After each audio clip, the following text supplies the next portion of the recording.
Question number 2 आ जाता है। इसमें हमें फिगर दिया गया है 10p minus cot are find करना है। ये गिवन फिगर हमारा है। गिवन फिगर में आप देख सकते हो पी क्यू आर ये ट्राइंगल है। क्यू पॉइंट पर हमारा 90 डिग्री का एंगल दिया गया है। जो भी 90 डिग्री के एंगल के अपोजिट वाली साइड होती है उसको कहा जाता है हाइपोटेनियस। हमेशा 90 डिग्री के अपोजिट हाइपोटेनियस हमारा हो गया। इसके अलावा हमें यहाँ पर 12 सेंटीमीटर एक साइड दी गई है और क्यू आर की वैल्यू हमें नहीं पता है। तो सबसे पहले क्यू आर की वैल्यू फाइंड कर लेते हैं। पाइथागोरस थ्योरम का यूज करना होगा तो यहाँ पर लिखूंगा बाय पाइथागोरस। पाइथागोरस थ्योरम क्या होती है पीछे वाले पेज पर बताया था। हाइपोटेनियस स्क्वायर इक्वल्स टू में होता है परपेंडिकुलर स्क्वायर प्लस में बेस स्क्वायर। हमें हाइपोटेनियस यहाँ पर पता है, वैल्यूज पुट करेंगे। ठीक है, हाइपोटेनियस हमें पता है 13 है तो हाइपोटेनियस की जगह आ जाएगा हमारा 13। हाइपोटेनियस का स्क्वायर है तो इसका भी स्क्वायर है। एक साइड हमारी हो जाएगी गाइस परपेंडिकुलर और दूसरी साइड हो जाएगी हमारी बेस है। परपेंडिकुलर की जगह पर मैं 12 पुट कर देता हूं। यहाँ पर आ जाएगा मेरा 12। परपेंडिकुलर का स्क्वायर है तो इसका भी स्क्वायर हो जाएगा प्लस में जो भी मेरा बेस है ये तो मुझे फाइंड करना है ना। बेस क्या है हमारा क्यू आर है तो यहाँ पर मैं लिख लेता हूँ क्यू आर। बेस का स्क्वायर है तो इसका भी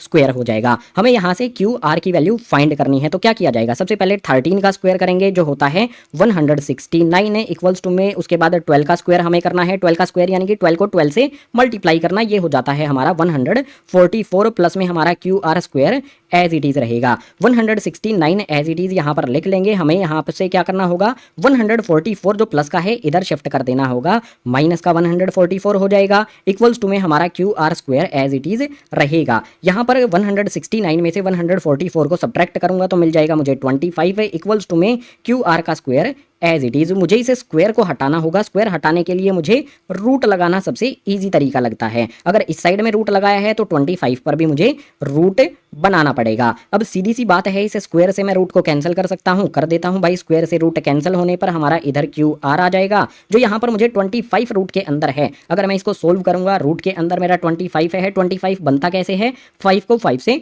मल्टीप्लाई करने पर। अगर यहाँ पर मेरा पेयर बन गया है 5 का तो एक वैल्यू बाहर आ जाएगी, यानी कि रूट 25 को सोल्व करेंगे तो 5 मुझे मिल जाएगा। जो भी क्यू आर है ये वाली साइड है ये हमने फाइंड कर ली है। यहाँ पर 5 और यूनिट लिख देनी है सेंटीमीटर। अब जो क्वेश्चन में हमें फाइंड करना है ना उस पर आ जाते हैं।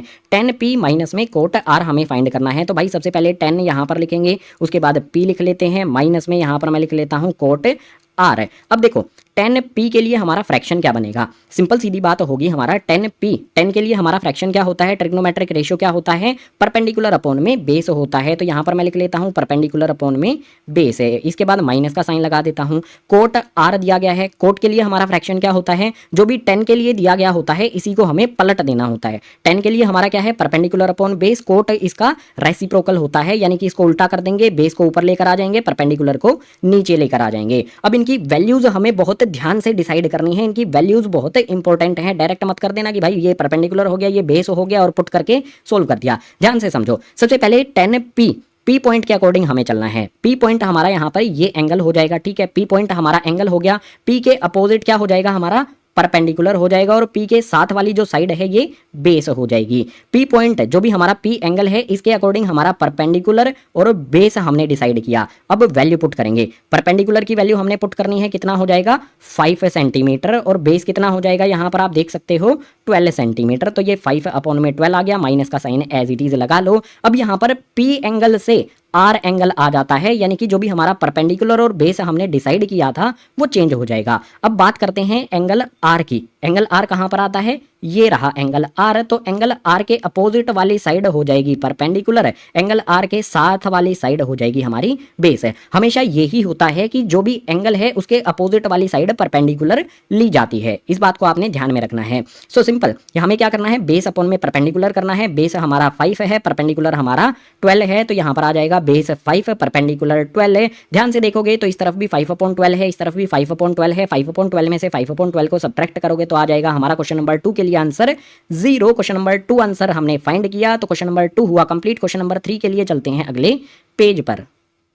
क्वेश्चन नंबर 3 हमारे सामने आ जाता है। इसमें हमें दिया है साइन ए इक्वल्स टू में 3/4 calculate cos A and 10a। सभी में जो हमारा एंगल है वो ए ही दिया गया है, तो एंगल ए के अकॉर्डिंग हम बेस और परपेंडिकुलर डिसाइड कर लेंगे। ठीक है, सबसे पहले बात करेंगे साइन ए। जो भी हमें दिया गया है ना इसको लिख लेते हैं। यहाँ पर साइन ए इक्वल हमें दिया गया है 3/4 के। आपको पता है जो भी साइन हमारा ट्रिग्नोमेट्रिक रेशियो है उसका फ्रैक्शन क्या होता है। पंडित बद्री प्रसाद हर बोले में सबसे पहले वाला जो फ्रैक्शन है ये होता है साइन थीटा के लिए, साइन ए के लिए, यानी कि कि परपेंडिकुलर अपॉन में हाइपोटेनियस होता है। ठीक है, तो यहाँ पर जो भी हमारा 3/4 है इसके इक्वल मैं कर सकता हूँ परपेंडिकुलर अपॉन में हाइपोटेनियस है। इससे मुझे क्या कंक्लूजन मिलता है कि भाई जो भी मेरा परपेंडिकुलर है वो तो 3 हो जाएगा और हाइपोटेनियस मेरा 4 हो जाएगा। जो भी मेरी ये वैल्यूज हैं इनको यहाँ पर लिख लेता हूँ। परपेंडिकुलर इक्वल्स टू में हो जाएगा मेरा 3 और हाइपोटेनियस मेरा हो जाएगा यहाँ पर 4। बहुत सिंपल सी चीजें हमने यहाँ पर फाइंड कर ली। अब एक ट्राइंगल बना लेते हैं। देखो मेरा एक ट्राइंगल आ जाता है, इस ट्राइंगल को मैं नाम दे देता हूँ। ये हो जाएगा मेरा गाइज ए, ये हो जाएगा बी एंड ये पॉइंट हो जाएगा सी। बी पॉइंट पर 90 डिग्री का एंगल बना देंगे। बी पॉइंट के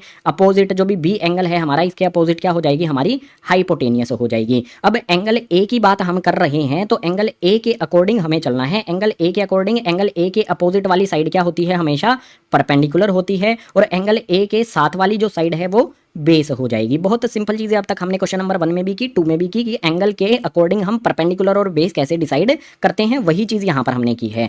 हमें क्या क्या चीजें पता है, हमें भाई परपेंडिकुलर पता है और हाइपोटेनियस पता है। परपेंडिकुलर हमारा कितना है 3 है, यहां पर लिख देते हैं ये हमारा 3 है, और हाइपोटेनियस हमें पता है ये कितनी है, यहां पर 4 है। तो हाइपोटेनियस और परपेंडिकुलर ये हमने लिख दिया। हमें बेस नहीं पता है। अगर हमें बेस नहीं पता है तो पाइथागोरस थ्योरम का यूज करेंगे और बेस फाइंड करेंगे। यहां पर पाइथागोरस थ्योरम के लिए लिख देता हूं by Pythagoras theorem. Pythagoras theorem क्या होती है, कई बार मैंने आपको बता दी है। इसमें जस्ट वैल्यू पुट करनी है हमें। हाइपोटेनियस की वैल्यू हम क्या पुट करेंगे, यहाँ पर 4 पुट करेंगे। हाइपोटेनियस का स्क्वायर है तो 4 का स्क्वायर हो जाएगा, इक्वल्स का साइन लगा लेंगे। इसके बाद परपेंडिकुलर की वैल्यू 3 हमें दी गई है तो परपेंडिकुलर की जगह पर हम 3 पुट कर देंगे। परपेंडिकुलर का स्क्वायर है तो इसका भी स्क्वायर हो जाएगा, प्लस में बेस हमें नहीं पता है तो इसको एज इट इज रखना है हमें। अब इसको सोल्व करेंगे। देखो गाइज 4 का स्क्वायर करेंगे तो ये हो जाएगा हमारा 16 इक्वल्स टू में जो भी हमारा यहाँ पर 3 है इसका स्क्वायर करेंगे तो ये हो जाएगा हमारा 9 है। उसके बाद प्लस में बेस का स्क्वायर हमारा एज इट इज रहेगा। आगे सोल्व करेंगे 16 जो भी हमारा 9 है इस तरफ शिफ्ट कर लेंगे तो ये हो जाएगा हमारा माइनस का 9 इक्वल्स टू में हमारा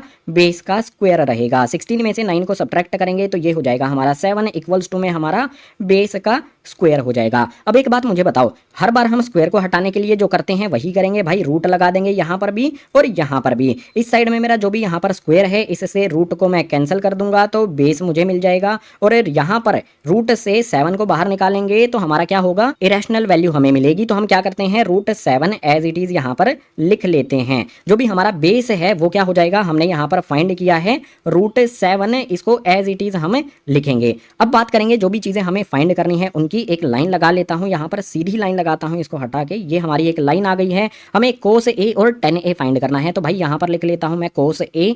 उसके बाद यहाँ पर मैं लिख लेता हूं नीचे tan a। एंगल दोनों में हमारा a ही रहेगा और जो हमारा साइन था उसमें भी a था। एंगल a के अकॉर्डिंग हमारा बेस और परपेंडिकुलर हमें पहले से पता है। कोस के लिए हमारा फ्रैक्शन क्या होता है, बेस अपॉन में हाइपोटेनियस, यहाँ पर लिख लेता हूँ बेस अपॉन में हाइपोटेनियस। के बाद tan के लिए हमारा क्या होता है, परपेंडिकुलर अपॉन में बेस, यानी कि p अपॉन में b आ जाता है। अब इनको सोल्व करेंगे भाई। बेस की वैल्यू मुझे पुट करनी है, अपॉन में हाइपोटेनियस की वैल्यू पुट करनी है। बेस मेरा कितना है रूट 7, हाइपोटेनियस है मेरा 4, तो यहाँ पर क्या आ जाएगा, मेरा बेस आ जाएगा रूट 7 एंड हाइपोटेनियस आ जाएगा मेरा 4। बहुत इजीली हमने कोस ए फाइंड कर लिया। अब tan a की बारी आ जाती है। इसमें है परपेंडिकुलर अपॉन में बेस। परपेंडिकुलर हमारा 3 है, बेस हमारा रूट 7 है, तो ये हो जाएगा मेरा यहाँ पर 3 अपॉन में रूट 7। सीधा सीधा आंसर हमने यहाँ पर फाइंड कर लिया है। तो क्वेश्चन नंबर 3 के लिए कोस ए और tan a क्वेश्चन नंबर 3 हुआ हमारा कंप्लीट।